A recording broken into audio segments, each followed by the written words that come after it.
мод бол гайхамшиг.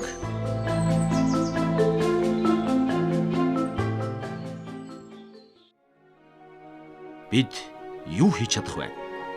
Эх дэлхийн зүрх хаан цохилж байна. Зогсвол юу болох вэ? Байгалийн зүрх чухам хэрхэн цохилж, хэрхэн ажилдгийг, амьдралын их булаг ус бий болоход мод ямар үүрэгтэй вэ?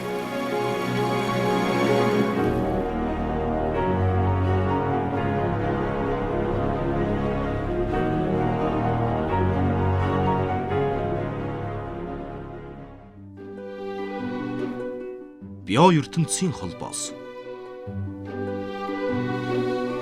Манай орны ойн 70-80% болцгүйдсэн буюу хүнээр бол нас үед хүрсэн модод эзэлдэг. Сонирхолтой нь ургамал амтан насгүйдсэн ойд татагдаж нөмөр нүүлгийг барааддаг байна. Бүдүүн саглагар том өчөртэй байх тусам олон амтанд орд харшмит таатай байдаг гэсэн үг.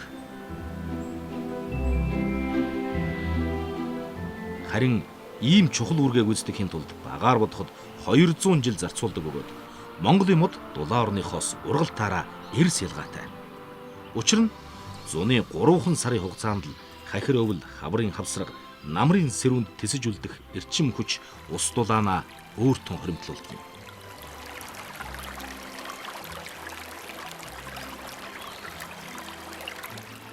Халуун орны шувууд хангай хэнти алтай нурууны ойд цусахтаа хөгшин том моддыг бараадан үүрэн засаж үр төлөө асардаг.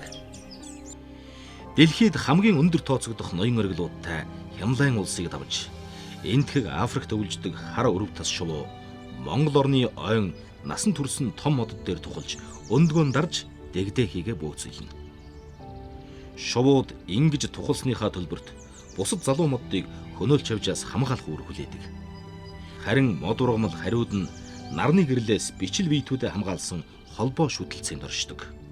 Энэ бол бидний анзаардгүй, мэддэггүй био ертөнцийн нэгэн зураглал юм.